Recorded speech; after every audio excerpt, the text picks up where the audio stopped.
Muy buenas tardes con todos, alumnos, buenas tardes. ¿Pueden verme? ¿Pueden oírme? Buenas tardes. Hola, Buenas tardes, doctor, si se le escucha.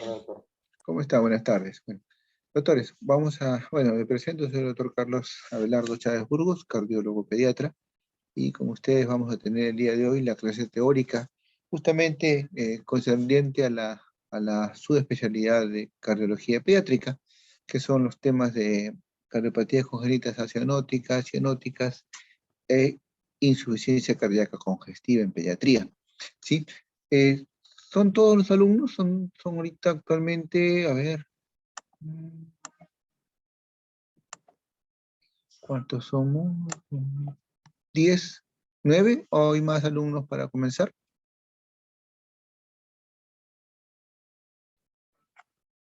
Hola. Somos más o menos como 20. Un favor, doctora, quisiera que me apoye uno de ustedes con el hospedaje para ir aceptando a los colegas que se vayan presentando después, mientras yo voy dando la exposición. ¿Alguno de ustedes podría apoyarme como voluntario para ser el hospedador, por favor?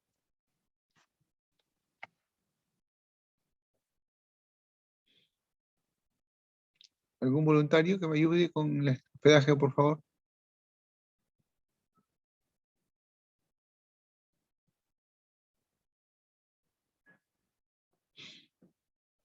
Ya, doctor, ya.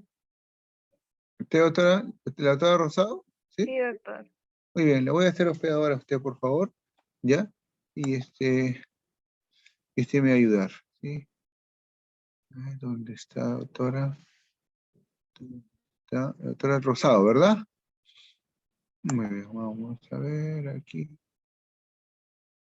Ay, ¿ves? Me deja.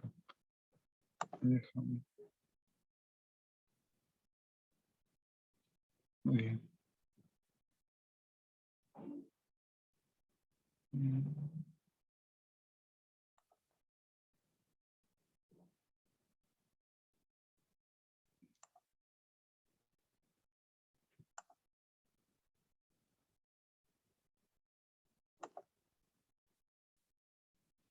Mira, Stephanie, usted va a ser la hospedadora, por favor, me apoya con el ingreso de los compañeros, ¿sí? Vamos, voy a compartir pantalla. Ustedes me van a confirmar si están viendo la pantalla, por favor. A ver. Sí. Muy bien. ¿Pueden ver la pantalla? Hola. Sí, doctor. Muy bien. Entonces vamos a comenzar con el tema que tiene que ver con el diagnóstico precoz de las cardiopatías congénitas, ¿sí? Quienes hablan, pues el doctor Carlos Chávez, cardiólogo infantil. Estaremos conversando sobre la incidencia, qué tan frecuente es la presentación de los niños con alguna enfermedad congénita del corazón. Ustedes pueden encontrar que pues sí, hay un número importante, ¿sí? De personas o de niños que van a nacer con alguna cardiopatía. Miren, casi 9.500, ¿sí? Con una mediana de 9.500 personas por millón, ¿sí? Y sin considerar la válvula aórtica bicúspide, ¿sí? Por favor, presten bastante atención a esta diapositiva que fue motivo inclusive de reclamo por parte de algunos colegas, ustedes en el segmento pasado, ¿no? Cuando hablamos de incidencia, de presentación de las cardiopatías, miren ustedes a la cabeza, eh, en algunos cuadros la comunicación interventricular, pero si juntamos la válvula aórtica bicúspide, miren ustedes, les lleva pues casi casi más de 4 veces la frecuencia de presentación de cardiopatía. Entonces tomen en cuenta que la cardiopatía más frecuente es la válvula aórtica bicúspide, por favor, ¿sí? Seguido de la comunicación interventricular, y luego viene el ductus arterioso, la comunicación interauricular, ¿no? Tetralogía de Fallot, la coartación de aorta y todo un conjunto de enfermedades, ¿no? Siendo las más frecuentes las cardiopatías acianóticas que las cianóticas, ¿no? Entonces, recuerden este gráfico, por favor, pero miren, es un número importante y cuántos estudios vienen a sumar este promedio de presentación de cardiopatías congénitas, ¿no? Entonces, hasta la siguiente, ¿no? Nuevamente en la parte de las cardiopatías ya complejas, ¿no? Como la patología de Fallot, de TGB, el corazón izquierdo hipoplásico, la tricuspidia, Epstein, tienen una presentación importante en todas las unidades de neonatología en el mundo. O sea, ustedes también van a tener la oportunidad de, si se dedicaran a la parte pediátrica o ginecológica, de poder atender en algún momento a algún paciente con cardiopatías. Sigamos entonces y nos acercamos a la aproximación de las cardiopatías en el Perú, ¿sí? Vamos a encontrar que más o menos en el último quinquenio, antes del 2020, se reportan un promedio de nacimientos, casi todos de ellos por encima de 500.000 de recién nacidos vivos, ¿no? Y si ustedes van el desglose de este total de nacimientos registrados, luego de Lima, ¿sí? La macroregión norte del país, donde Piura, Tumbes, La Libertad, Cajamarca, Loreto, Lambayeque, tienen mayor número de registros luego de Lima, o sea, luego del 30% de los pacientes que se registran en Lima, la gran cantidad de pacientes nacen y son registrados en la zona norte de nuestro país, ¿no? Y algunas en la selva, ¿no? Entonces, es mucho más frecuente, ¿sí? Entonces, encontrar algún paciente con cardiopatías en la zona donde estamos en este momento trabajando y en la zona donde están ustedes estudiando, ¿no? Vamos a ver que la prevalencia de las cardiopatías es más o menos de 0.8 al 1%. En nuestro país estarán naciendo entre 4.600 a 6.000 niños con alguna cardiopatía. En un abanico de cardiopatías leves hasta las más complejas, casi el 85% de ellas van a sobrevivir, ya sea porque, como le dije inicialmente, la enfermedad no es de características mortales, no es una cardiopatía crítica, sino una cardiopatía que se puede compensar y atenderse en los días subsiguientes de su nacimiento, ¿sí? O pueden ser operados o entrar a intervencionismo. Entonces, cada año se engrosa, perdón, la magnitud de pacientes con cardiopatías entre 3.900 y 5.000 recién nacidos vivos con alguna cardiopatía nueva cada año, ¿no? De este 100%, el 25% son cardiopatías críticas, es decir, más o menos 1.000 a 1.500 niños recién nacidos vivos con alguna cardiopatía crítica, ¿sí? Entendiéndose como cardiopatía crítica toda aquella enfermedad que requiere una cirugía en los primeros 28 días de vida, en las condiciones como ustedes pueden ver, un paciente con corazón hipoplásico, atresia pulmonar, transposición de grandes vasos, interrupción del arco aórtico, coartación de aorta, ¿no? Condiciones en la cual esta bomba cardíaca no tiene la capacidad de mantener el gasto cardíaco en nuestros niños y están condenados a morir si no se intervienen o no son operados a tiempo, ¿no? En estos primeros 28 días. Entonces, cuando vamos a buscar cuál es la etiología, qué es lo que está pasando, por qué existe esta alteración, que es bastante frecuente, como hemos visto, se encuentra que la mayoría de veces no tiene una explicación etiológica puntual y se clasifican como cardiopatía o como etiología idiopática, ¿no? Entendiéndose que este corazón, su desarrollo embriológico es muy temprano, ¿no? En las primeras 6 semanas, ¿no? Del embarazo, cualquier infección materno, fetal o alguna alteración genética o expresión de teratogénicos u otros defectos genéticos congénitos pueden hacer que el corazoncito en esas primeras semanas del embarazo no se forme de forma adecuada, ¿no? Y termine con una malformación que luego se va a detectar al momento de los estudios, inclusive intraútero. Miren ustedes cuántos son los síndromes y los genes, ¿sí? Alterados que se encuentran al momento de hacer los estudios etiológicos puntuales genéticos que vienen asociados a defectos cardíacos, ¿no? El síndrome de Charge, ¿no? Con el gen CHD17, que tiene una asociación casi el 75% de defectos jonotruncales, por ejemplo, ¿no? Y así ustedes van a poder tener el síndrome de Kabuki, que tiene un 90% de pacientes con coartación de aorta. El síndrome de Kabuki es un niño que nace con una amimias o con una parálisis facial que prácticamente lo cataloga como si fuesen aquellas máscaras chinas, máscaras japonesas que se colocaban las bailarinas de aquella época, ¿no? Que eran máscaras sin expresión, ¿no? Entonces se llamaban así, síndrome de Kabuki, que tiene una alteración genética puntual y que tiene asociación también, no solamente cardíaca, sino también de neurodesarrollo, ¿no? Por ejemplo, ¿no? Otros genes puntuales, ¿no? Como el gen ADAM17, que tiene alteraciones en el segmento del tronco cono, ¿no? Y el NOS1, que también tiene alteraciones con los efectos del cojímete endocárdico, por ejemplo, ¿no?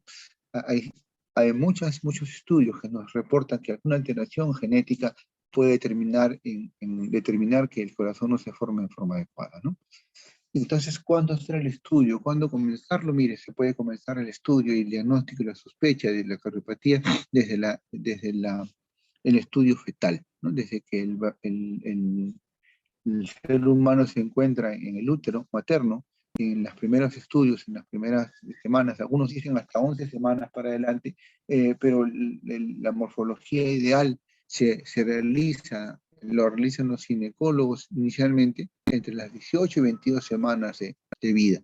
Y luego, conjuntamente con los cardiólogos pediatras, podemos afinar un poco el diagnóstico de las cardiopatías antes del nacimiento e iniciar una transferencia o una referencia intraútero para una unidad donde pueda ser recibido y atendido en forma adecuada a nuestros pacientes, ¿no? Pero recuerden ustedes que el diagnóstico morfológico ecográfico o la famosa ecografía morfológica también incluye la evaluación y los protocolos del estudio de un corazón fetal, ¿no? ¿Cuándo buscar esta cardiopatía en un feto? ¿No? Hay dos grandes grupos, ¿no? El estudio cuando tenemos un antecedente materno de alguna enfermedad metabólica, ¿no? Como la diabetes mellitus, el hipertiroidismo, alguna enfermedad de tipo LES, infecciones específicamente en el primer trimestre del embarazo, o tratamiento anticonvulsivante o exposiciones a algún tipo de teratogénico, del agente teratógeno nos puede causar, nos debe hacer sospechar de una probable alteración del corazón, ¿no? O tener algún antecedente familiar, algún hermano previo con cardiopatías, uno de los padres con cardiopatías, o que los ginecólogos cuenten un examen anormal, ¿no? U otras malformaciones de repente, ¿no? Muchas veces el ginecólogo puede sospechar de un niño con síndrome de Down, por ejemplo, a través de los marcadores ecográficos, y debe sospechar también de todas maneras que este niño con Down puede venir acompañado de una cardiopatía congénita, ¿no? Y ahí está obligado a sospecharlo y a buscarlo, o a referirlo a los cardiólogos para que nosotros podamos hacer el diagnóstico. Lo más frecuente es encontrar taquicardia o bradicardia fetal, ¿no? Que luego nos derivan a nuestra unidad para poder hacer el estudio, ¿no? Una vez que el niño nace, pasa esa etapa fetal, podemos encontrarnos en un recién nacido con estas condiciones, ¿no? Un niño que nace y en el examen clínico lo podemos encontrar con un ruido especial al momento de ajustar el corazón, que llamamos soplo cardíaco, ¿no?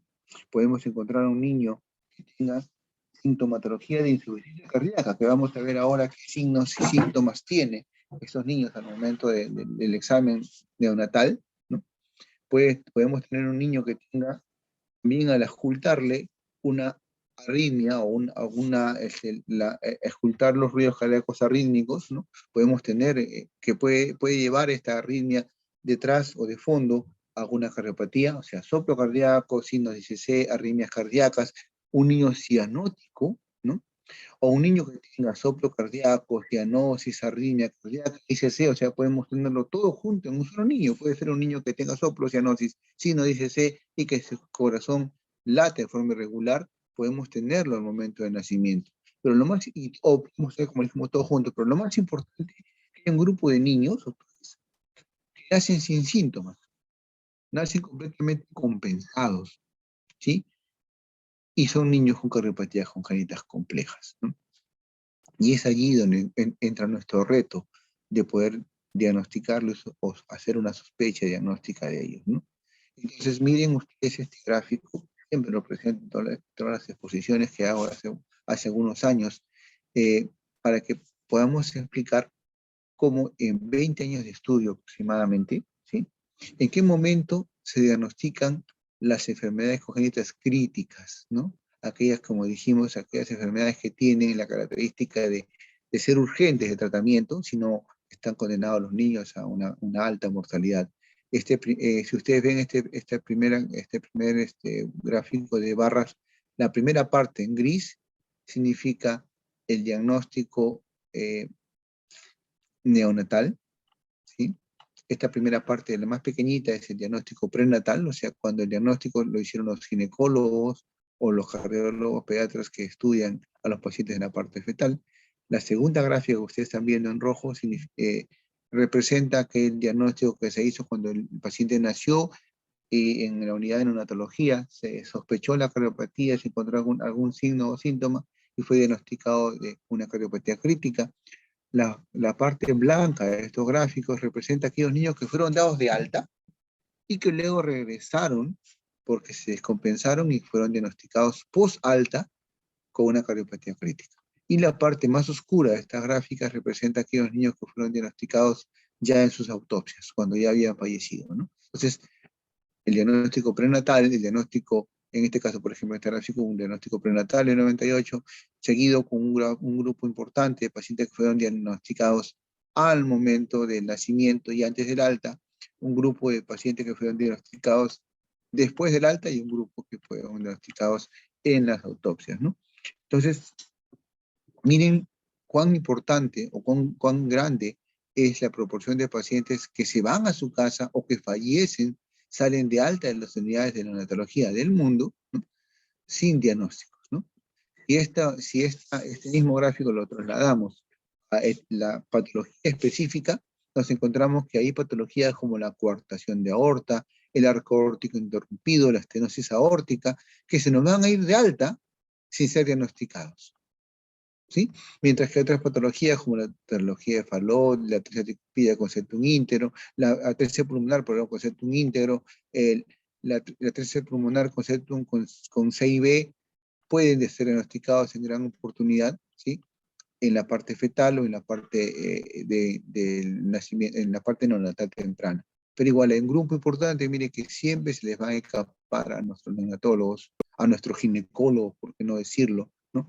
Y van a terminar siendo dados de alta. Mire, el número de pacientes que fueron estudiados, cerca de más de 500.000 de niños, ¿no? Que fueron estudiados y que se tuvieron esas características en el tiempo de su diagnóstico, ¿no? Entonces es importante que ustedes puedan en esta clase aprender las herramientas que nos van a tratar de ayudar a disminuir esta brecha de estos pacientes que son dados de alta, ¿sí? Sin diagnóstico o en el postmortem. Dice este estudio, concluye que los niños con cardiopatías críticas, ¿sí? Son dados de alta, nacen casi un niño por cada 1000 nace con una cardiopatía crítica. De estos, el 25% de estos niños son dados de alta sin ser diagnosticados. Y de los más frecuentes son la coartación de aorta, la interrupción de arco aórtico, el drenaje venoso pulmonar total anómalo, por ejemplo, ¿no? Que se van sin ser diagnosticados, ¿no? Hasta ahí espero que quede claro esta parte, ¿no? ¿Cuál es la realidad de nuestros diagnósticos de cardiopatías? También les quiero hacer recordar la cardiopatía congénita más común en el mundo es la válvula aórtica bicúspide, por favor, ¿sí? Apúntenlo. Y este gráfico, estos plots nos van a indicar 20 videos, representan cada uno de estos plots un video, ¿sí? De algún neonato que es presentado a los neonatólogos, ¿sí? Por ejemplo, este es un video, este es otro video de otro niño, este es otro video de otro niño, de otro niño, de otro niño. Así tenemos 20 niños que fueron presentados a los neonatólogos para que ellos determinaran si el niño que estaban viendo en el video era un niño rosado o era un niño cianótico. Y si era rosado, cuánto aproximadamente podía él sospechar que saturaba ese niño, y si era cianótico, más o menos cuánto también saturaba ese niño, ¿sí? Y ustedes van a encontrar, miren, en un mismo niño, un neonatólogo puede decir que saturaba menos de 20, otro decía que saturaba entre 40, en otro niño unos decían que no era cianótico, otro decía que saturaba más de 80. Miren la variabilidad de resultados en un solo niño. Sí, algunos prácticamente todos se ponían de acuerdo que era un niño que saturaba por debajo de 60, pero algunos no. Miren, un grupo de ellos saturaba por encima de 90 y para otros saturaba por encima de 40, ¿no? Entonces, este estudio nos logró exponer que nuestros clínicos frecuentemente se encuentran en desacuerdo para determinar qué niño es rosado y qué niño no lo es. Y cuando se ponen de acuerdo, la saturación de oxígeno en ellos tiene una amplia variedad. Entonces, eso nos ayuda a decir, especialmente en nuestro país y en nuestra zona, donde nuestra raza tiene un color un poco más moreno, ¿no? De manera que podemos a veces pensar que el niño tiene esta coloración un poco oscura debido a su raza y de repente es un niño cianótico, ¿no? Que nos ha pasado muchas veces. O al revés, muchas veces nos han referido a la consulta de cardiología pacientes con sospecha de cianosis y son niños bastante morenitos, ¿no? Hasta los labios los tienen bien marcaditos, morenos, pero saturan muy bien, ¿no? Pero hay esa variabilidad. Clínicamente no nos ayuda mucho, entonces la ectoscopía, ¿no? En nuestros niños para poder determinar si es un niño cianótico o no es un niño cianótico. ¿Sí? Muy bien. Entonces, y esto es una herramienta muy importante, ahora cada vez más asequible, luego de la pandemia prácticamente entró a los hogares de todo el mundo, entró para quedarse el oxímetro de pulso, ¿no? En este caso ustedes ven las imágenes de un oxímetro de pulso neonatal, ¿no? Pero tenemos prácticamente todos en casa, hemos tenido en algún momento la oportunidad de saturar a algún familiar nuestro, a nosotros mismos, ¿no? Tiene la función de determinar la saturación de oxígeno mediante la captación de los cocientes de luz infrarroja, ¿no? O de luz roja, ¿no? Con la sangre desaturada o saturada, ¿no? Y este oxímetro de pulso coloca en la mano derecha, que es la zona preductal, en la zona antes del ductus arterioso, la mano derecha, ¿no? Y en alguno de los pies. Y uno satura estas ambas zonas, la mano derecha y los pies, y uno va a poder colocar en cuál es la saturación de oxígeno en este paciente, como ustedes pueden ver, especialmente por encima de las 24 horas de vida, o en algunos casos antes del alta de su paciente, de su paciente recién nacido. Específicamente en un ambiente cálido, tranquilo, respirando aire al 21%, o sea, aire ambiental. Se dice que en los brazos de la madre es mucho mejor hacerlo, el tamizaje cardiológico neonatal, para poder diagnosticar si ese niño que estamos evaluando es un niño cianótico o no lo es. Si ustedes a saturar a este niño en la mano derecha, en cualquiera de los pies, y ven que satura, observan que su resultado es menos de 90, ¿sí? 89, 88 por debajo en la mano derecha y en el pie, este niño es un cianótico potencial. Y califícanlo como tamizaje positivo cardiológico. Y automáticamente piden un ecocardiograma, una evaluación por el cardiólogo pediatra y buscar por qué es hipoxémico, ¿no? Al contrario, si este niño satura 95 para arriba, o sea, por encima de 95, y la diferencia entre la saturación de la mano derecha y del pie es menos de 3 puntos, ¿sí? Este niño no es un niño cianótico, es un niño acianótico, por lo tanto tiene un tamizaje negativo, ¿sí? Y hay que seguir los cuidados normales de recién nacido, ¿no? Si en caso encontramos una saturación entre 90 y 94, o una diferencia entre pie y mano entre más del 4%, si entre la mano derecha y el pie, lo reevaluaremos en una hora. Si seguir la duda, lo volvemos a repetir en una hora, ¿sí? De encontrarse dudas en 3 exámenes, ¿sí? Este paciente es considerado como tamizaje positivo. Si en la segunda hora, en el segundo tamizaje, sale positivo, obviamente lo consideramos como tamizaje positivo, ¿sí? Pero quiero que recuerden bien este procedimiento. Como ustedes pueden ver, es un procedimiento bastante fácil de hacer y que todo recién nacido en el mundo debería recibir, en el lugar donde sea atendido, ¿sí? En una posta médica, en una atención, inclusive en casa, como vamos a ver después, las parteras pueden colocarle a su niño su oxímetro de pulso y hacerle el tamizaje cardiológico, ¿no? Y poder diagnosticar si este niño es cianótico, ¿no? Con esta oximetría de pulso, ¿sí? ustedes pueden encontrar, miren, estos objetivos primarios. Podemos encontrar en ese niño, en ese momento asintomático, con dudas si es cianótico o no, un corazón izquierdo hipoplásico, un niño con atresia pulmonar, un niño con drenaje venoso anómalo pulmonar total, transposición de grandes arterias, etalogía de faloide, arterioscopía, tronco arterioso. Hay otros objetivos secundarios como la cortación de aorta, estenosis aórtica, pero estos 7 grandes objetivos, ¿sí?, se diagnostican con la realización de oximetría de pulso, antes del alta o después de las 24 horas de vida. Miren lo importante que podemos tener, ¿no? Y cuando uno evalúa, dice, doctor, ¿y qué tan difícil, qué tan sensible, específico, cuánto de valor predictivo positivo, valor predictivo negativo o valor predictivo positivo tiene la oximetría de pulso, doctor? Demuéstranos, por favor. Miren, cuando se han hecho los estudios, ¿sí?, se encuentran, ¿sí?, que la especificidad de esta oximetría de pulso para enfermedades críticas está por encima del 99%. El valor predictivo negativo está por encima del 99%. ¿Sí? Cuando se hacen otros estudios, inclusive para la Asociación Americana de Pediatría, con más de 120.000 estudios, ¿sí?, o de niños estudiados, miren, encuentran una especificidad por encima del 99%, y un valor predictivo negativo por encima del 98%, o sea, casi en algunas hasta 100% de especificidad. O sea, este examen es completamente útil para poder ayudarnos a diagnosticar niños cianóticos.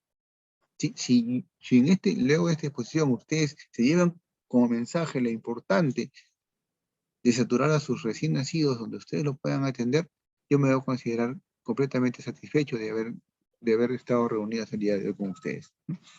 No se olviden tamizar a sus recién nacidos. El tamizaje cardiológico debe hacerse en cada niño, ¿sí? Porque sabemos lo importante de tenerlo. Si ese niño sale tamizaje negativo, es muy probable que ese niño no sea un niño cianótico, ¿no?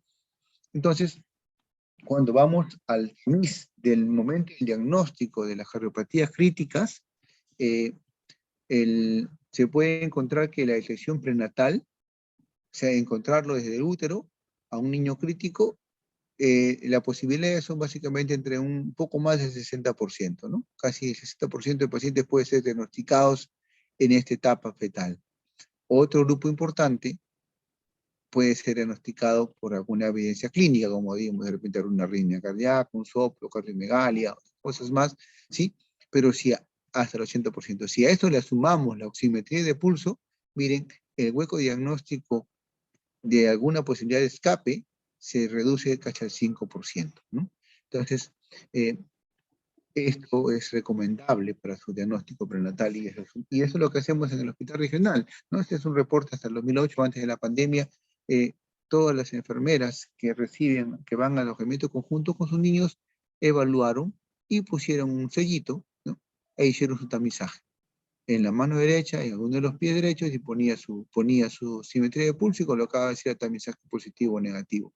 De estos, en este tiempo, en más o menos 9 meses de enfermedad, 9 meses de evaluación de recién nacidos, evaluamos 1.026 niños, de los cuales 5 fueron positivos. ¿Sí? ¿Y qué tenían estos niños? Obviamente entraron a la ecografía, los evaluamos, ¿no? Y entraron a un registro de Excel y encontramos que tenían estos diagnósticos: conexión venosa anómala pulmonar total, ¿sí?, saturaban por encima, por debajo del 90% ambos, ¿no? Un paciente con transposición de grandes arterias, que es una de las cardiopatías cianóticas más frecuentes en el recién nacido, saturaban menos del 90%, ¿no?, tamizaje positivo, ¿no? Teníamos un paciente con corazón izquierdo hipoplásico, saturaba, mire, una diferencia entre pre y postductal bastante alta, ¿no? El niño con atresia pulmonar, mire, saturaba 60-70% con los dos tamizajes, ¿no? Una conexión anómala pulmonar total, también mire la saturación de menor del 90%, ¿no?, y la diferencia entre ambos era más de 4 puntos, ¿no? Entonces, hasta allí, nuestra evaluación de pacientes sin síntomas, ¿no?, que podemos ayudarlos y diagnosticarlos al momento de la atención inmediata, ¿no?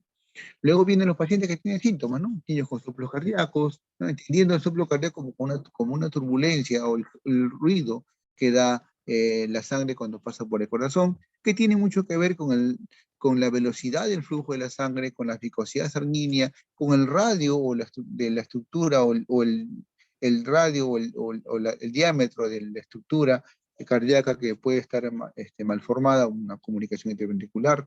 Mientras más chiquita, más ruido va a hacer, ¿no? Y algunas cardiopatías, algunas comunicaciones interventriculares grandes no dan soplo, ¿no? Pero sí dan IGC, ¿no? Pero entender que no todo soplo cardíaco implica necesariamente la patología cardíaca.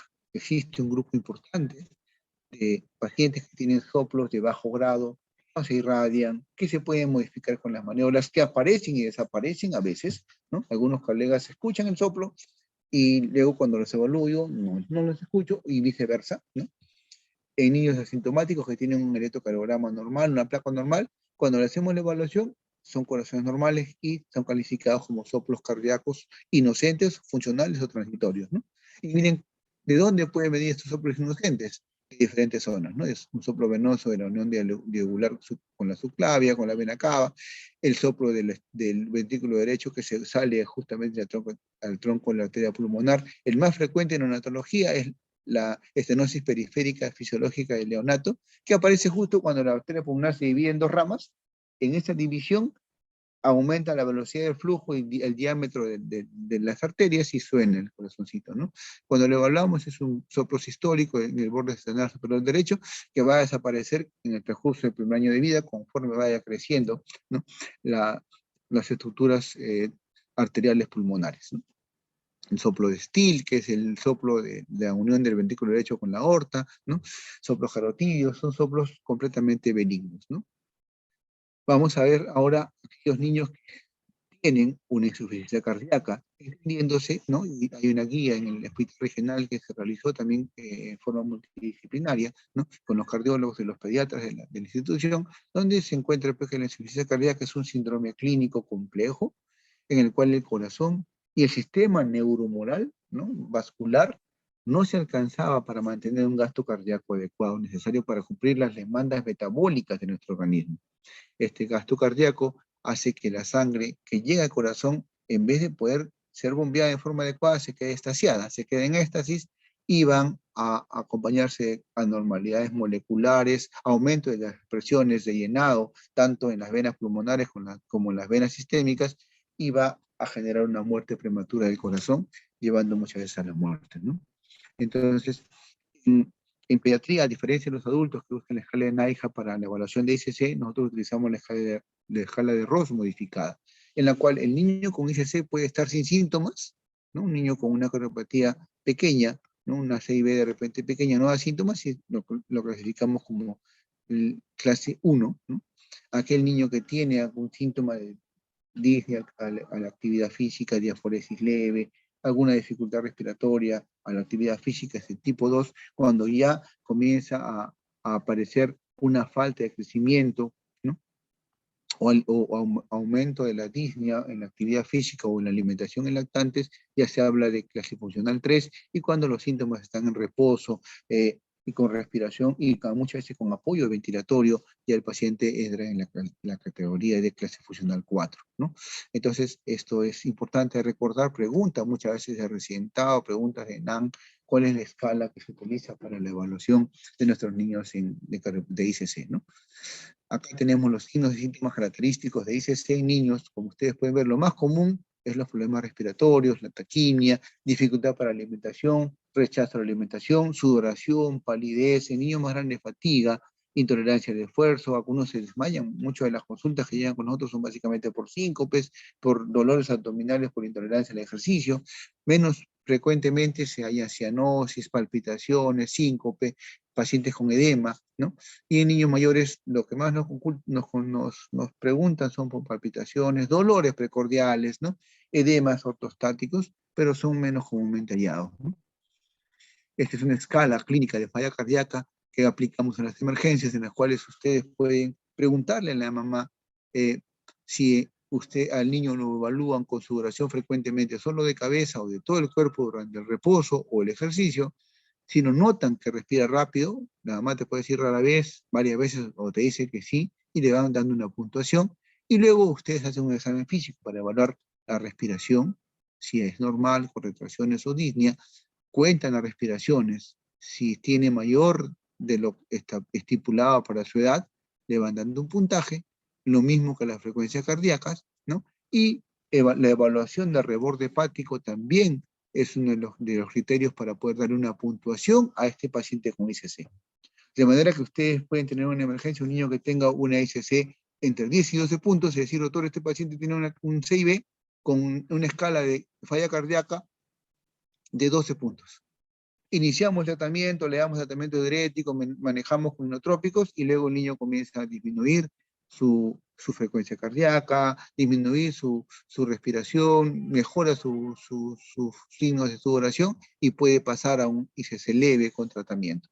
Entonces, si estos valores ustedes lo pueden registrar frecuentemente en las emergencias pediátricas o en sus consultas, ¿sí? Van a poder ayudarnos a poder ver si el tratamiento que aplicamos es el óptimo antes de la corrección definitiva de alguna cardiopatía, ¿sí? También recuerden esta escala de Ross modificada de la escala clínica de falla miocárdica pediátrica, ¿no? Cuando vamos a buscar cuáles son las causas de ICC, miren ustedes, existen causas cardíacas donde aparecen todo un conjunto de cardiopatías congénitas con sobrecarga de volumen, sobrecarga de presión, cardiopatías complejas como ventrículo único, LTGB, las fístulas coronarias, la salida de la arteria coronaria desde la arteria pulmonar, que llaman capas, ¿no? Cuando vemos con corazones normales, que pueden ser miocardiopatías, secundarias a isquemia, a tirotoxicosis, secundarias a enfermedades neuromusculares, enfermedades de Kawasaki, que es una enfermedad autoinmune, por ejemplo, post alguna cirugía cardíaca, ¿no? Puede ser por insuficiencia renal, por hipertensión, por sepsis, por anemia. Miren, todas las causas que pueden originar que el corazón y el sistema neuromoral cardiovascular falle, ¿no? Entonces ya hemos visto soplo cardíaco, pacientes con ICC, pacientes con arritmias cardíacas, ¿no? Entender, y es muchas veces motivo de talleres, ¿sí? El estudio del electrocardiograma normal en un recién nacido, ¿no? Entendamos que la frecuencia cardíaca, el corazoncito derecho es el que predominantemente funcionó en la etapa fetal, ¿no? Es el que mantuvo prácticamente todo el gasto cardíaco, por lo tanto, el corazón derecho es un poquito más gordo que el izquierdo en el nacimiento, por lo tanto, el eje del corazón, del eje del EKG, se va a la derecha, con ondas CR alta en B1, con ondas S profundas en B6, y todos los intervalos, PR, intervalo QRS, intervalo, son más cortos en los recién nacidos. Y lo que sí se ve es que al nacimiento aparecen unas ondas T positivas los primeros días y luego se negativiza. Se pasa a ser una onda negativa en B1 hasta B3 después de la primera semana y se mantiene hasta la adolescencia. Esto se llama onda T infantil, que vamos a ver luego en las gráficas, ¿no? Y pues a veces puede haber ondas Q profundas inferiores que tienen que ver con la hipertrofia del septum interventricular, ¿no?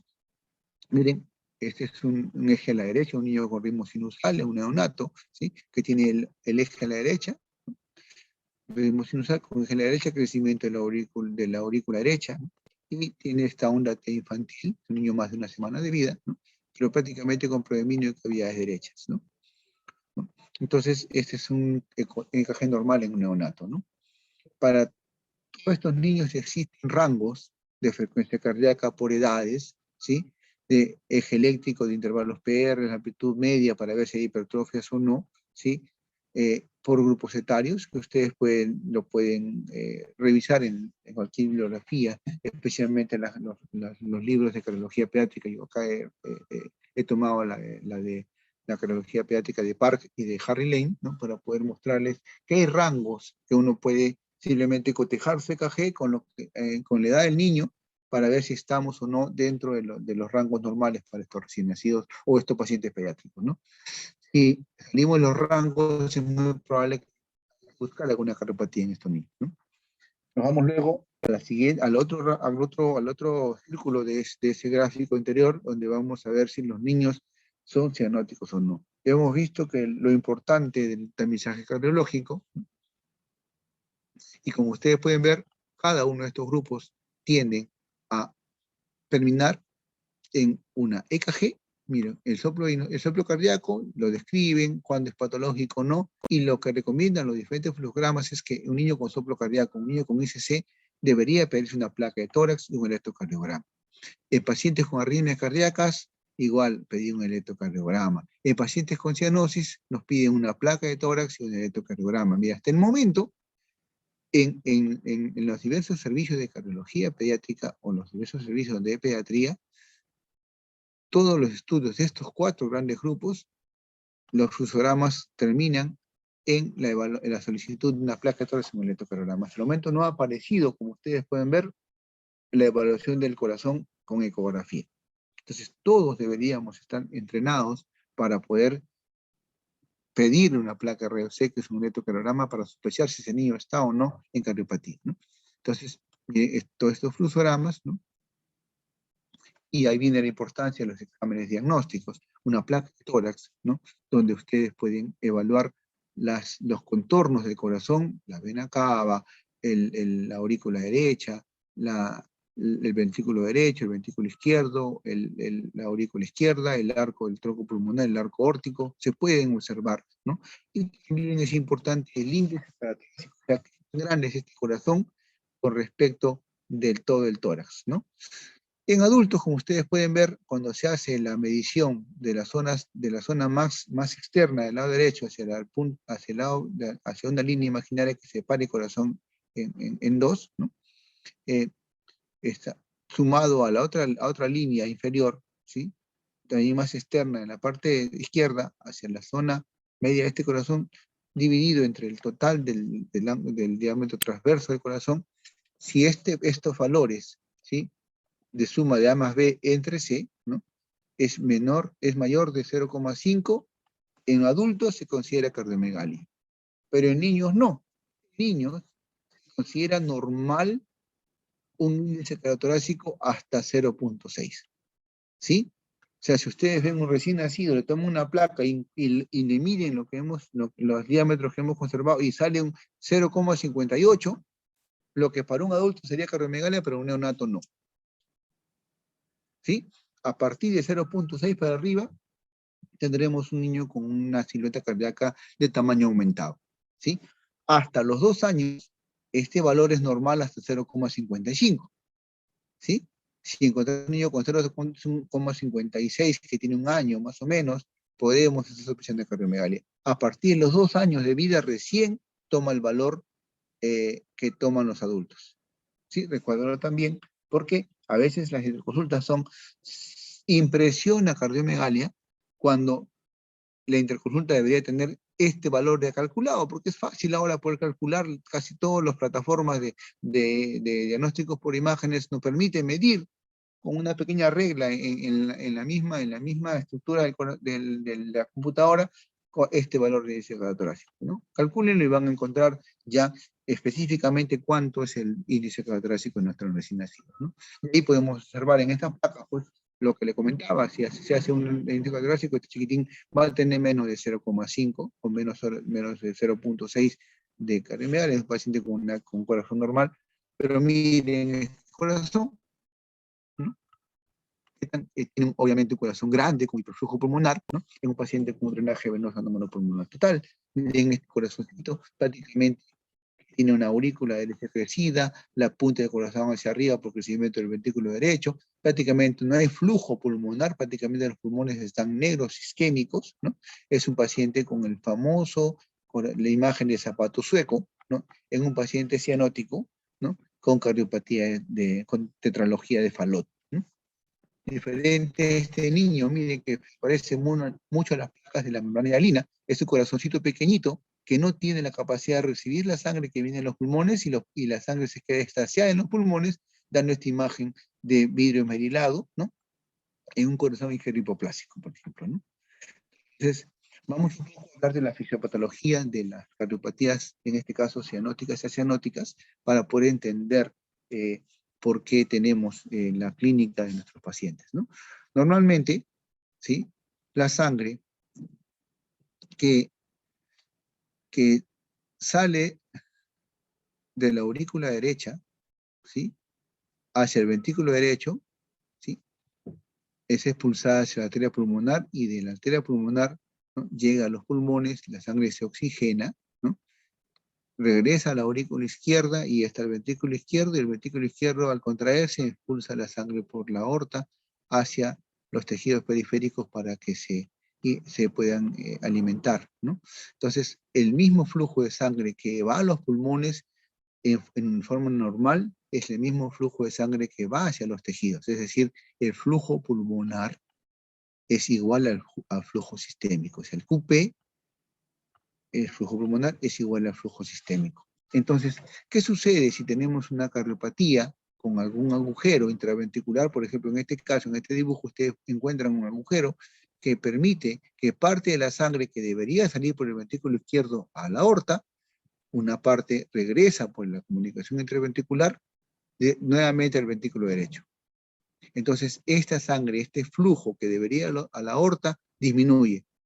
Y esta sangre que llega al ventrículo derecho, aumenta el flujo en la circulación pulmonar. O sea, hay una recirculación sanguínea, ¿sí?, a nivel pulmonar, que hace que el gasto pulmonar o el QP sea mayor al QS.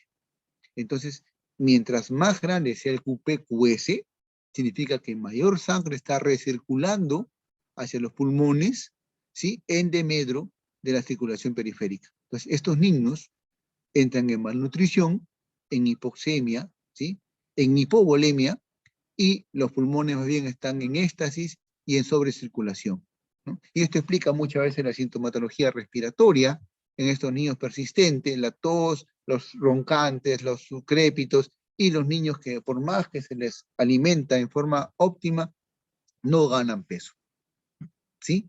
Entonces, y este shunt va a tener mucha importancia el tamaño de la localización, o sea, tan grande y dónde esté localizado la comunicación intraventricular en este caso, y las resistencias vasculares, pulmonares sistémicas. ¿Qué sucede? Les explico. Retrocedo.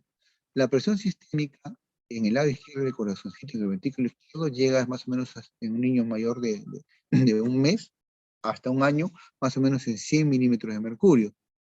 Y así con esa presión bombea la sangre por toda la aorta. Pero la sangre en el ventrículo derecho llega en promedio a un 25 milímetros de mercurio, o sea, prácticamente es 4 veces menor la presión del ventrículo derecho para expulsar sangre a los pulmones que la presión que hace el ventrículo izquierdo para expulsar sangre a todo el cuerpo. Sí, hasta ahí espero dejarme entender, ¿no? Entonces, pero los recién nacidos nacen con una presión mayor a 25 milímetros de mercurio. Casi todos nacen con hipertensión pulmonar. No se olviden que los pulmones del recién nacido estaban al nacimiento todavía copados de líquido, todavía los vasos pulmonares todavía son resistentes y son pulmones mucho más duros, de manera que la presión pulmonar es mayor en el recién nacido. Entonces la sangre que podía pasar del ventrículo izquierdo al derecho tiene más dificultad para pasar del izquierdo al derecho por esta diferencia menor de presiones. Por lo tanto, muchos pacientes con soplos cardíacos que ustedes escuchen a la semana o a los 21 días de vida para adelante, no se escuchaban los soplos al momento del nacimiento. Cuando la presión pulmonar cae y ya es un niño que hace una presión pulmonar normal, este flujo es mayor, obviamente por menos resistencia, y los niños que ustedes escucharon al nacimiento, sin soplo, probablemente, o con soplos pequeños, van a llegar con tremendos soplos a la siguiente evaluación. Entonces, esta diferencia QP-QS tiene mucho que ver con la localización y el tamaño del defecto, más las resistencias pulmonares. Siempre va a ser mayor la resistencia, mayor el shunt, cuando la resistencia pulmonar es menor, cuando el niño hace normotensión pulmonar, ¿sí? Por eso que los niños nacen, entre comillas, compensados. Ustedes pueden encontrar un niño cianótico, ¿sí?, completamente compensado sin pedirte un apoyo ventilatorio, ¿no? Y uno dice, mira, el chiquito está saturando 60%, pero está tranquilo en su cuna. Pero un niño con una hermana de línea, con una neumonía, por ejemplo, con un pulmón hipoplásico, ni bien nace, él no resiste que ese niño, sin que usted los tenga que intubar o colocarle un apoyo oxigenatorio, ¿no?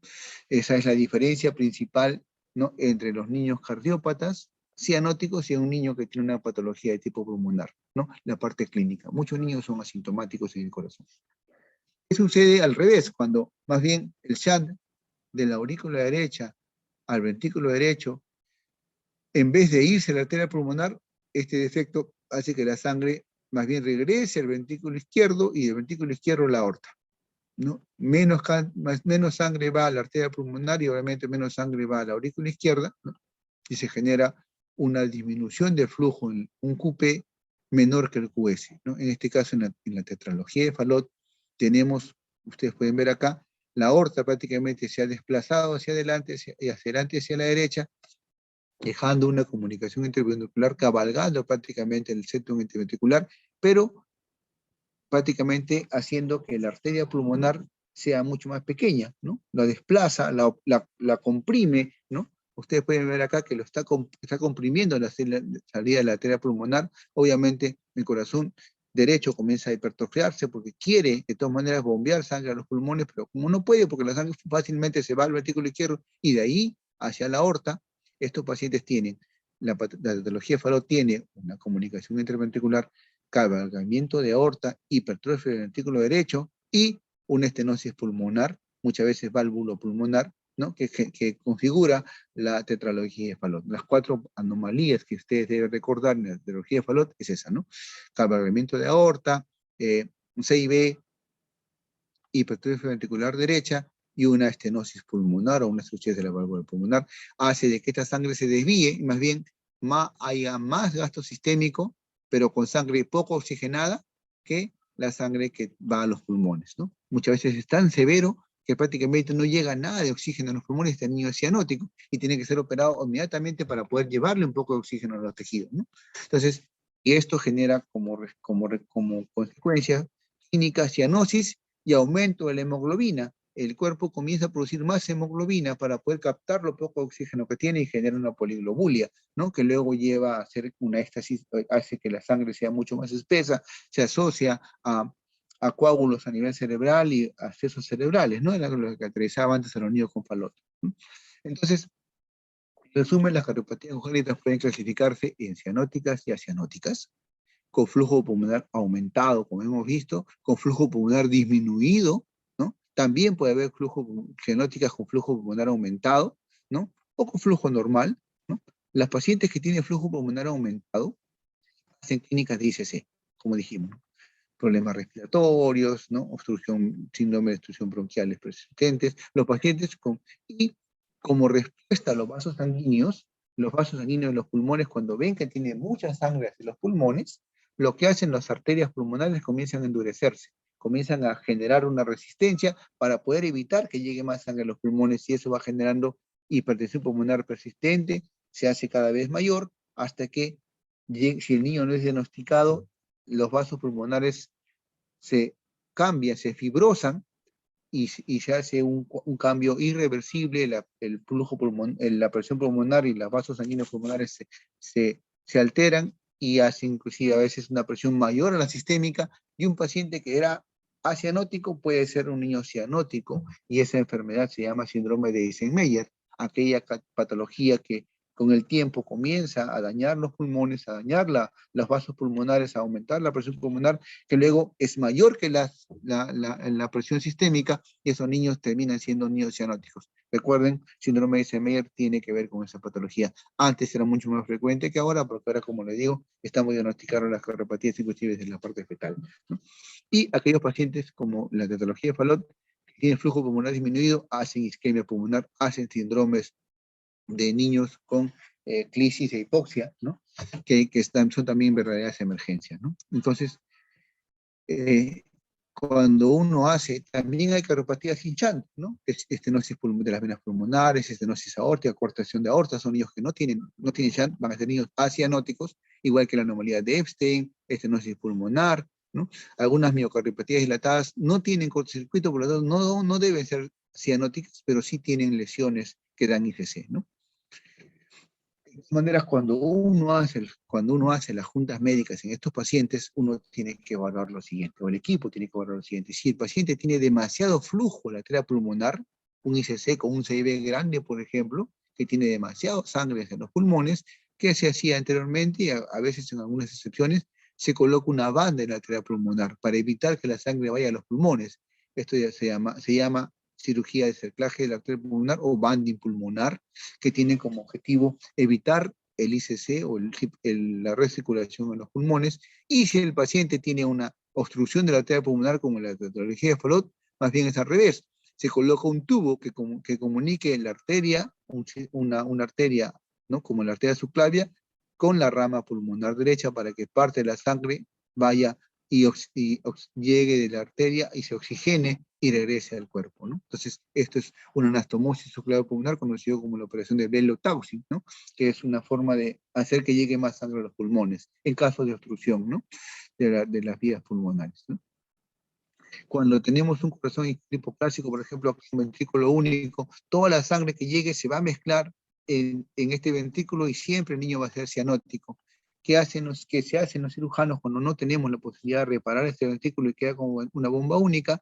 Inicialmente cortan la vena cava superior, que llegaba aquí a la aurícula derecha, y la conectan directamente a la arteria pulmonar derecha, de manera que toda la sangre del cuerpo de la parte superior va directamente a los pulmones. Se oxigena y vuelve a la aurícula izquierda, de manera que el niño es menos cianótico, ¿sí? Y un tiempo después, el niño, esta vena cava inferior, también se despega del corazón y se conecta con un tubo transcardíaco, porque obviamente por anatomía no llega la longitud de la vena cava inferior, no llega a la rama pulmonar derecha, se coloca un tubo y prácticamente toda la sangre de nuestro cuerpo, la sangre venosa de la vena cava superior e inferior, va directamente a los pulmones, por la rama pulmonar derecha. Y este niño llega a la sangre a la aurícula izquierda y este niño va a ser 100%, con una sangre 100% oxigenada, o sea, va a ser un niño acianótico, ¿no? Esto se llama la cirugía de Fontan, ¿no? O el bypass de ventrículo venoso, ¿no? Entonces, en un corazón, cuando se hacen las juntas médicas, ¿no?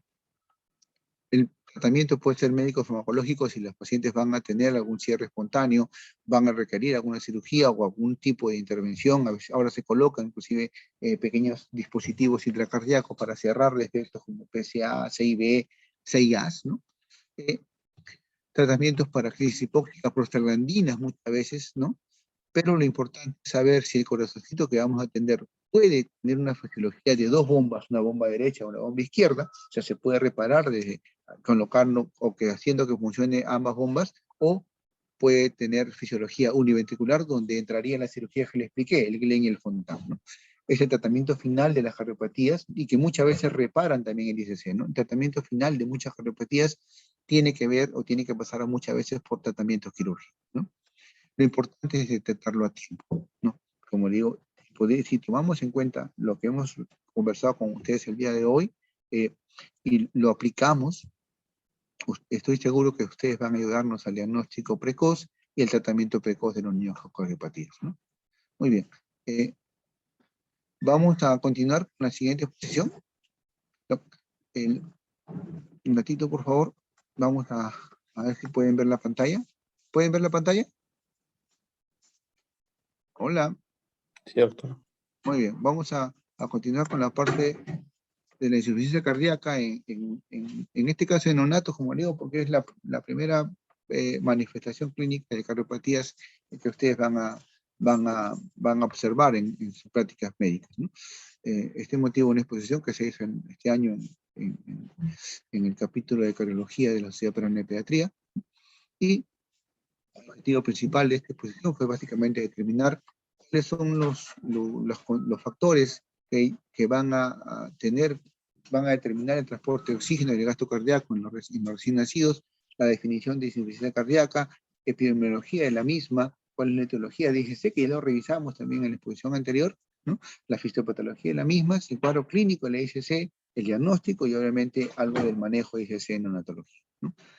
Cuando evaluamos la función principal del Doctor, sistema.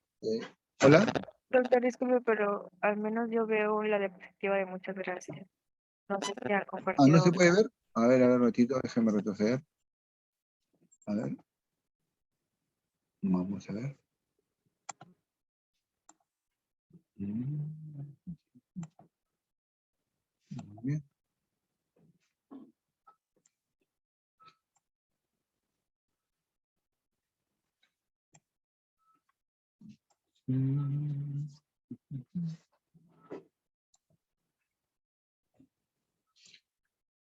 voy a volver a compartir pantalla. Me pasa la voz, ¿sí?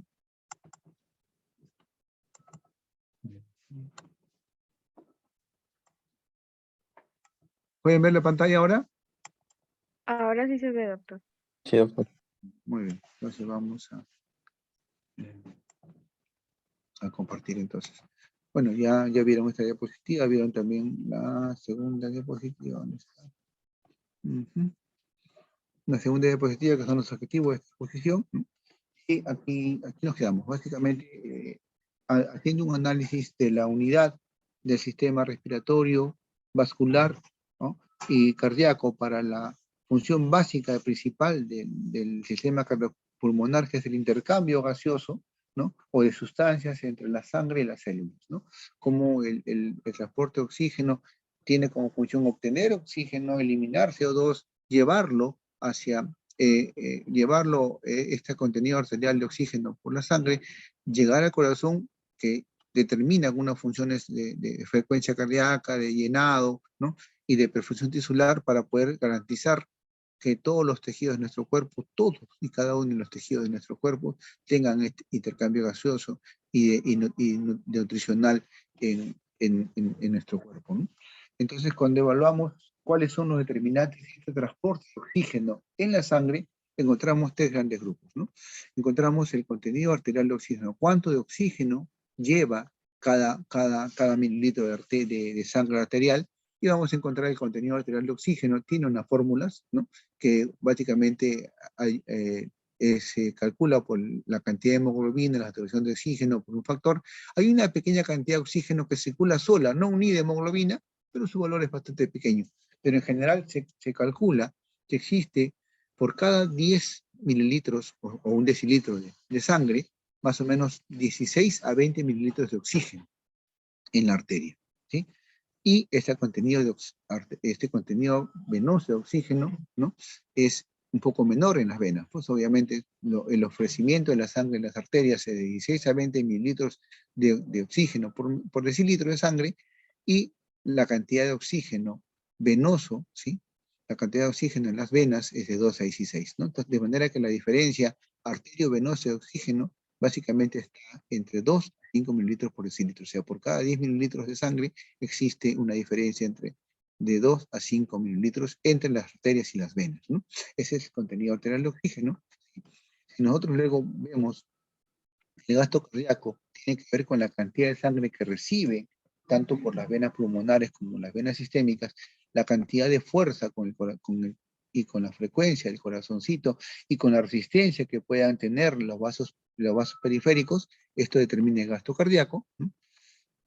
Y finalmente, la presión de perfusión tisular, que garantiza cuál es la homogeneidad del flujo sanguíneo en todos los tejidos, que se caracteriza por la presión arterial media. O sea, estas tres determinantes de oxígeno van a garantizar una entrega de oxígeno adecuada en cada uno de los tejidos, ¿no? Vamos a ver un ejemplo, un neonato que pese 3 kilos, por ejemplo, cuyo gasto cardíaco es un litro por metro cuadrado, ¿no? Su hemoglobina normal es promedio de 15, la saturación de oxígeno de este niño no es cianótico, es un niño que satura por encima de 80 miligramos por decilitro, ¿no? Y su consumo de oxígeno es 60 mililitros por mililitro. Este contenido de oxígeno, que cuando se va al gasto cardíaco es el mismo, porque es un litro, ¿no?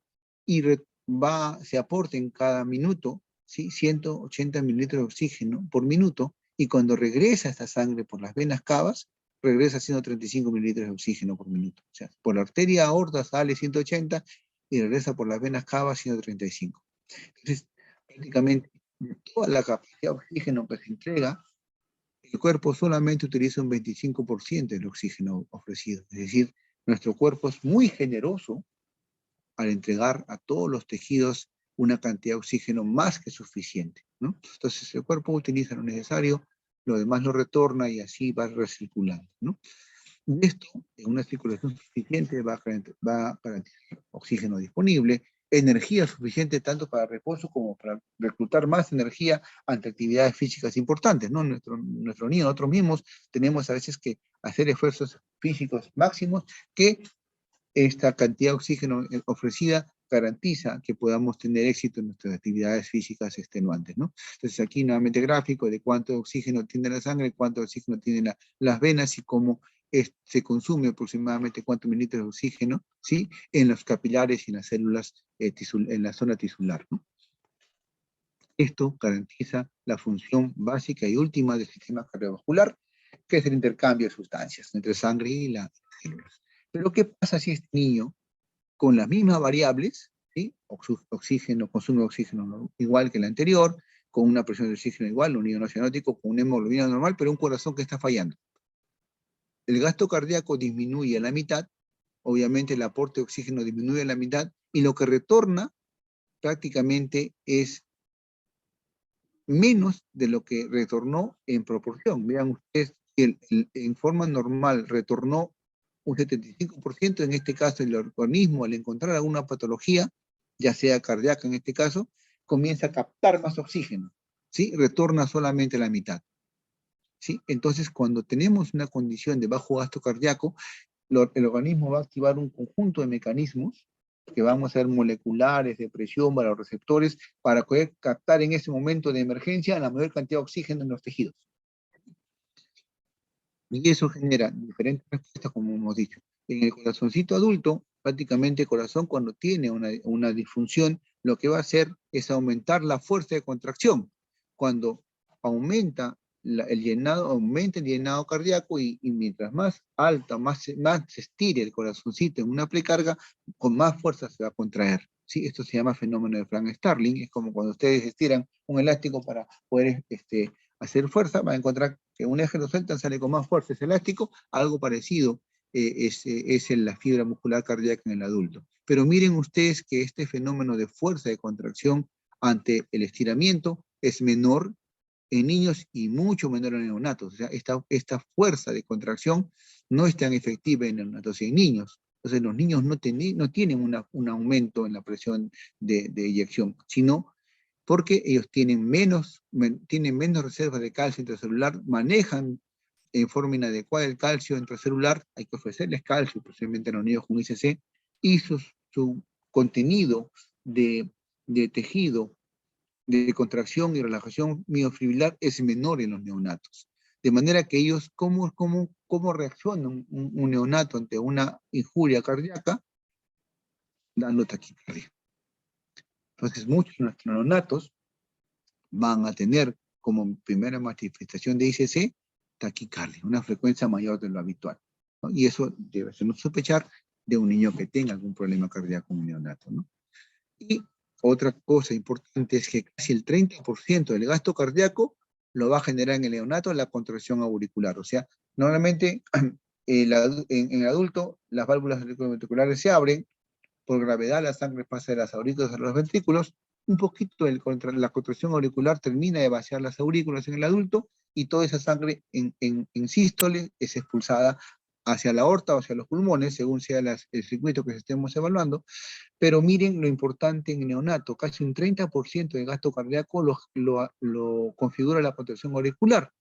Entonces, ¿qué sucede si este niño tiene, por ejemplo, una fibrilación auricular, consecuencia muchas veces de la colocación de algún catéter venoso, cuando los niños tienen con mucha frecuencia en los neonatos, son cateterizados por las venas umbilicales para poder hidratarlos o darles medicación, y muchas veces esos catéteres entran a la aurícula derecha, a veces hasta la izquierda, y el contacto con la superficie del endocardio genera que esos niños tengan fibrilación auricular. Se pierde este 30% de gasto cardíaco. Y los niños hacen signos de ICC, ¿no? Que es reversible cuando uno lo detecta eso en el examen ecográfico, mueve el catéter y el niño nuevamente vuelve a recuperar sus 25% y su gasto cardíaco mejora, ¿no? Entonces, estas consideraciones hay que tenerlas en cuenta ustedes, que van a estar muy pronto a internado, ¿no? Entonces, en una circulación insuficiente, con una inadecuada entrega de oxígeno, los tejidos aumentan el consumo de oxígeno, aumenta su capacidad de extracción de oxígeno, ¿no? Que se les ofrece a mayor del 50%, de manera que la saturación de oxígeno que retorna es menor al 70%, ¿no? Y cambia su estrés metabólico químico de un estrés aeróbico a un metabolismo anaeróbico y aumenta el lactato, ¿no? Y esto altera el funcionamiento normal de la máquina, de la maquinaria citoplasmática y también nuclear, ¿no? Y el paciente entra en estado de shock, ¿no? De perpetuarse este daño, este paciente entra en muerte celular y muchas veces en muerte irreversible, termina llevándonos a la muerte. Entonces ya sabemos la definición de ICC, ¿no? Ya la hemos visto. Es cuando hablamos de etiología de ICC en neonatos, la gran mayoría de pacientes que tienen ICC se deben a pacientes con alteraciones congénitas del corazón, ¿no? CIBS, CIA, PCA, lo que hemos conversado, ¿no? Y un porcentaje importante de 30% de estos niños son de patologías no cardíacas, entre ellas la sepsis neonatal, de hipertensión pulmonar, ¿no? Nos llevan un porcentaje importante de etiología no cardíaca, ¿no? Y luego, conforme la edad, va bajando la etiología, ¿no? Entonces, nuestros neonatos, la mayoría de niños, otra vez, ¿no? ¿Cuáles son la etiología que lleva a ICC en niños? El gran porcentaje lo lleva, más de la mitad, los problemas congénitos del corazón, ¿no? Luego las miocarditis, luego las arritmias, hipertensión pulmonar tiene una importancia bastante capital en los neonatos, sepsis también, ¿no?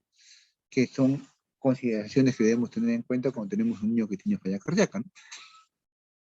Nuevamente el gráfico para recordarles cuáles son las causas de falla cardíaca en neonatos, ¿no? Metabólicas, tóxicas, inflamatorias, infecciosas, cardiomiopatías dilatadas, vasculares, arritmias, ¿no? Problemas congénitos del corazón, que hemos visto que son los más frecuentes, ¿no? En esta etiología hay los diagnósticos prenatales y postnatales, o en corazones alterados, en corazones normales, ¿no? Y vamos a encontrar tres grandes grupos de pacientes con ICC, ¿sí? El paciente con shock neonatal, el paciente neonato cardiópata que hemos visto y un niño con hipertensión pulmonar. Son las tres consideraciones que vamos a tener en los recién nacidos cuando sospechamos que este niño tiene falla cardíaca, ¿sí? Es un paciente con shock neonatal, es un paciente con un neonato cardiópata que está potencialmente destinado a una falla irreversible, o es un niño con hipertensión pulmonar, ¿sí? Vamos a hablar un poco de la hipertensión pulmonar. Miren ustedes este esquema en el cual en la circulación fetal la sangre oxigenada de la madre llega por la vena umbilical, llega a la aurícula derecha, ¿sí? De aquí pasa por el foramen oval, ¿no? Hacia el ventrículo izquierdo, a la aurícula izquierda, perdón, el ventrículo izquierdo, y luego por el ductus, ¿no?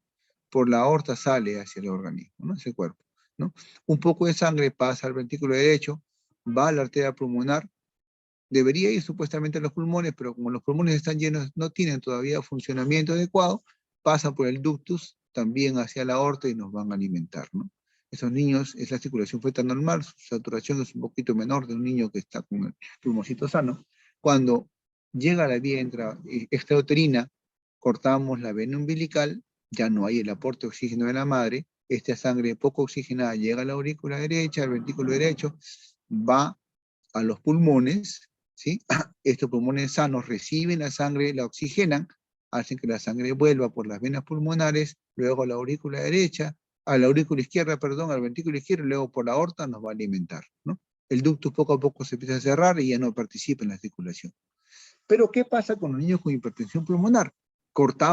Nuevamente cortamos el cordón umbilical, ya no hay sangre oxigenada que llegue de las venas pulmonares, llega la sangre a la aurícula derecha, al ventrículo derecho, va a los pulmones por la arteria pulmonar, llega a los pulmones, pero como encuentra este pulmón duro, hipertenso, no lo oxigena adecuadamente y el PSA continúa abierto y esa sangre poco oxigenada vuelve nuevamente a la circulación, ¿no?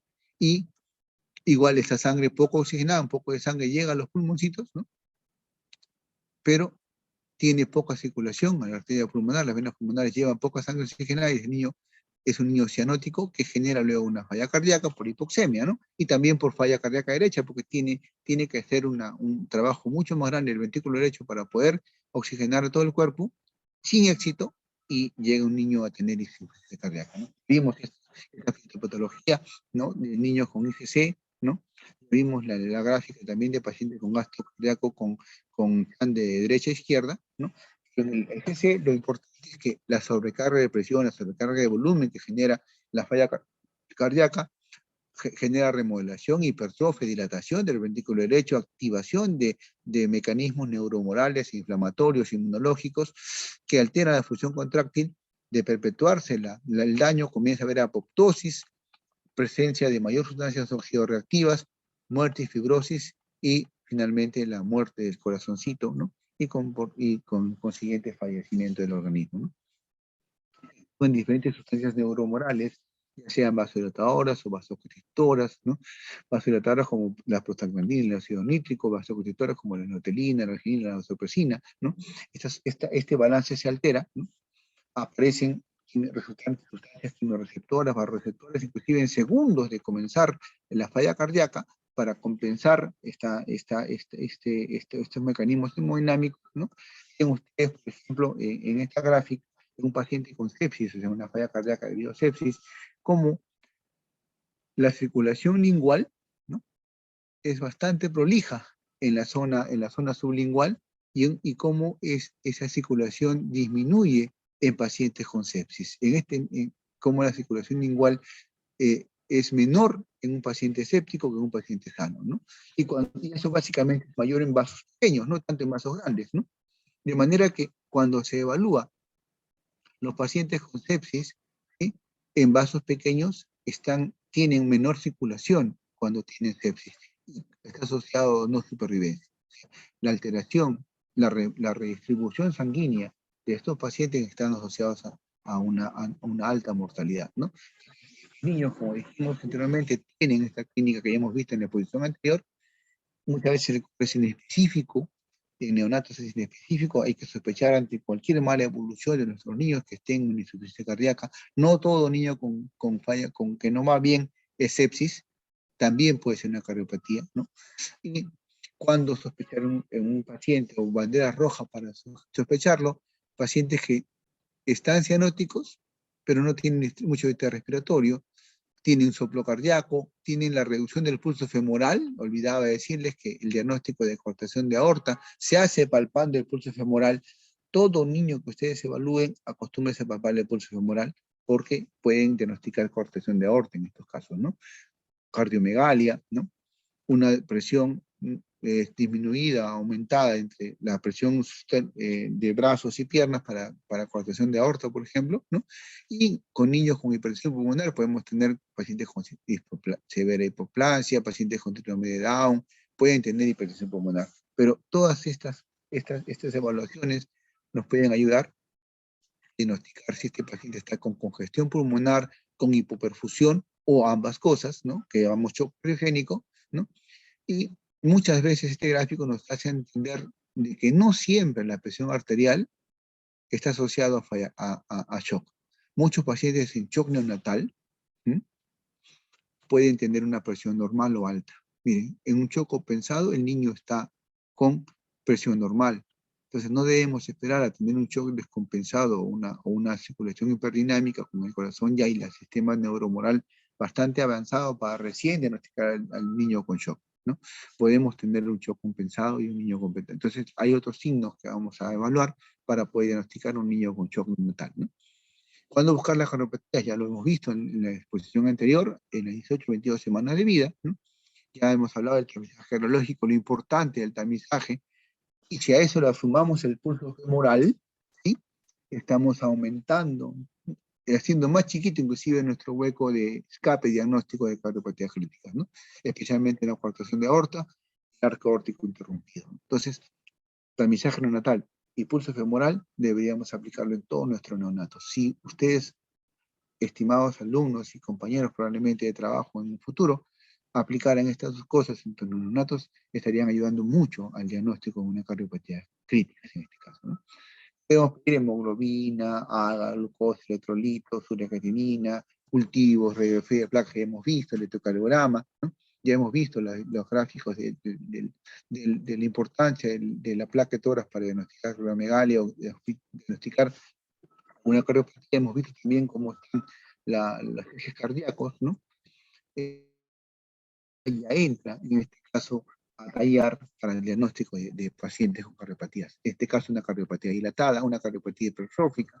Podemos diagnosticar diferentes tipos de miocardiopatías, podemos diagnosticar hipertensión pulmonar, ¿sí? Por vía ecográfica, y eso es lo que hacemos todos los días, nosotros los que estamos en la unidad de neonatología, los que hacemos cardiología neonatal, diagnosticamos todos los días hipertensión pulmonar, podemos encontrar disminución del volumen de eyección, ICC, ¿no? Gasto cardíaco, podemos calcular QS, ¿no? Con la ecografía, el pie de la cama del paciente, ¿no?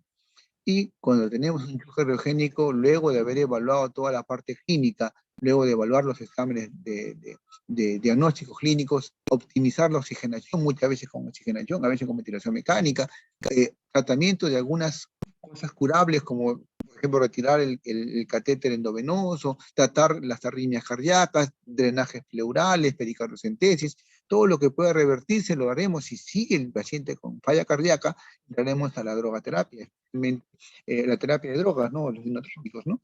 En este caso, en los neonatos está indicado en un choque cardiogénico la dobutamina como tratamiento de elección, ¿no? Seguido por mirrinone en algunos países. Acá ya lo tenemos, mirrinone, pero es poco usado en nuestro país, ¿no? Podemos utilizar levosimendan cuando el paciente tiene un cuadro puramente cardíaco, ¿no? De segunda línea, la noradrenalina, que son los vasopresores, la adrenalina, y en caso de ser necesario, vasopresina o humo, ¿no? Cuando ya no tenemos otra alternativa que utilizarlo, ¿no? Como ustedes pueden ver, uno que queremos vasodilatación, inotropismo, vasoconstricción, podemos jugar con los inotrópicos, ¿no? Para poder conseguir efectos duales, ¿no? ¿No? Si queremos vasoconstricción o mayor contractibilidad, epinefrina. Si queremos vasodilatación, dobutamina, milrinone, ¿no? Si queremos vasoconstricción, vasopresina, feniliprina. Todos estos son objetivos según cada uno de nuestros pacientes, ¿no? Un dato importante que debemos recordar es la atriocetostomía percutánea, significa abrir una comunicación interauricular, ¿sí? En este caso, por ejemplo, en un niño con corazón izquierdo hipoplásico, la sangre de la aurícula izquierda llega oxigenada a la aurícula izquierda, pero encuentra un poquito prácticamente de ventrículo derecho. Entonces, la sangre no va a poder salir de aquí a la aorta, sino tiene que pasar por el foramen oval hacia el lado derecho del corazón, hacia la aurícula derecha, que se junta con la sangre desoxigenada del sistema venoso, va al ventrículo derecho, luego va a la arteria pulmonar, y luego esa sangre más o menos oxigenada sale por el ducto arterioso a alimentar a todo el cuerpo. Si no encontramos una comunicación interauricular grande, este niño está condenado a morir. Lo mismo pasa con el DTGB, la sangre desoxigenada va a la aurícula derecha, va al ventrículo derecho, y aquí en vez de irse a los pulmones, vuelve nuevamente a la aorta. Y nuevamente regresa y está haciendo un circuito que no logra oxigenarse, nunca llega la sangre a los pulmones. Y en forma contraria, la sangre en las venas pulmonares llega a la aurícula derecha, al ventrículo derecho, luego va a los pulmones nuevamente y así recircula. Hay dos circulaciones en paralelo. De no haber una comunicación interauricular y una comunicación entre el ductus, este niño también está condenado a morir. Entonces, hay varias condiciones. ¿Qué se hace? Coloca un catéter con un balón inflable en su extremo. Llegamos por las venas femorales, en una vez se han hecho con la umbilical, pero la femoral es la mejor vía en general. Llegan, se pasa por el foramen oval hasta la aurícula izquierda, se infla el balón, se hace una tracción con bastante fuerza, ¿no? Para poder romper, desgarrar el foramen oval y mantener una comunicación intercircular abierta que permita esta mezcla adecuada y poder ayudar a ese niño luego a llegar a ser intervenido, porque la mayoría de esos pacientes son pacientes críticos, ¿no? Entonces también tenemos que usar prostaglandinas en algunos casos para poder mantener el flujo hacia los pulmones, ¿no? Cuando el paciente está más estable podemos utilizar diuréticos, IECAS, ¿no? Digoxina, propanolol para evitar las crisis, ¿no? Lo importante en todo esto es que para que un buen trabajo tenga los efectos necesarios, el plan de nosotros debe incluir un diagnóstico temprano. Ya hemos ahondado bastante en cuáles son las herramientas para el diagnóstico temprano de un niño cardiópata, iniciar tempranamente las terapias, ¿no? Limitando los efectos nocivos, escalando los tratamientos a tiempo, muchas veces llegando a la cirugía precoz cuando sea necesario, ¿no? para mantener un gasto cardíaco adecuado, una presión adecuada de oxígeno y un aporte de oxígeno suficiente para que cada célula de nuestro cuerpo sea alimentada en forma normal, ¿no? Desde nuestros neonatos postoperados, muchas veces de corazón, que terminan siendo luego dados de alta, ¿no? Muy bien, esto era lo que tenía que conversar con ustedes. Voy a dejar de compartir pantalla, ¿no? Para ver si ustedes, alguno de ustedes tiene alguna pregunta que hacerme con respecto al tema que hemos conversado el día de hoy.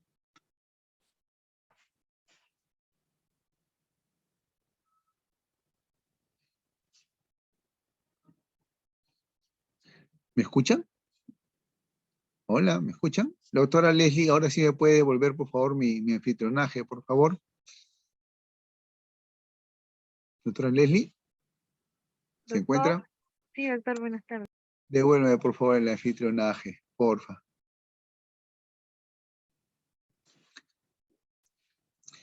¿Alguna pregunta con respecto a lo explicado por ustedes con respecto a cardiopatías congénitas? ¿Alguien quisiera hacer alguna pregunta? ¿O todo se ha entendido?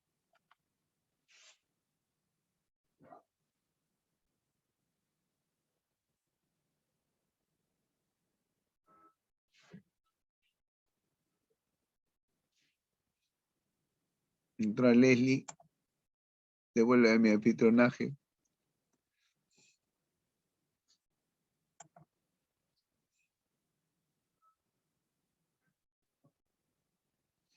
Doctor, no se lo puedo devolver. Colóquese en mi, Pensé que ya se lo había dado. colóquese en mi nombre y ahí sale, silenciar al costadito dice más. Vaya usted donde dice más y ahí dice devolver hospedaje, ¿no? O hacer hospedero. Eso estoy haciendo, pero no me deja.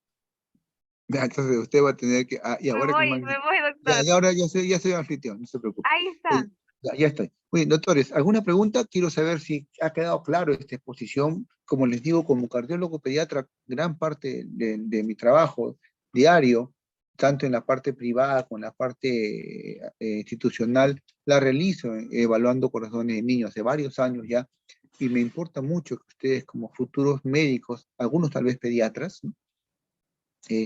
Lleven estos mensajes principales para que puedan ayudarnos a los poquitos cardiólogos pediatras que estamos en provincias a poder diagnosticar tempranamente las cardiopatías. Es bastante triste encontrar un niño grande ya con una cardiopatía, muchas veces con estado irreversible, en el cual no podamos hacer nada, ¿sí? Si no ha quedado dudas, me iré tranquilo, pero espero que también ustedes, si tienen dudas, no tengan temor en preguntarlo, ¿sí?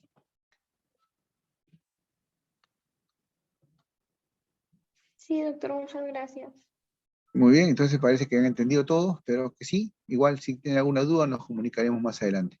Muy bien, doctores, muchas gracias por su presencia conmigo, espero que les haya servido la exposición. Nuevamente honrado haber conversado con ustedes, nos vemos la próxima, creo que el 18 tenemos nuevamente esta vez ya un tema que para mí es menos aplicable, pero es la parte de nefrología pediátrica. Sí, muy bien, doctores, muchas gracias, nos estamos viendo. Cuídense. Muchas gracias, doctor. Hasta luego. Gracias. Bendiciones, cuídense, chao, chao.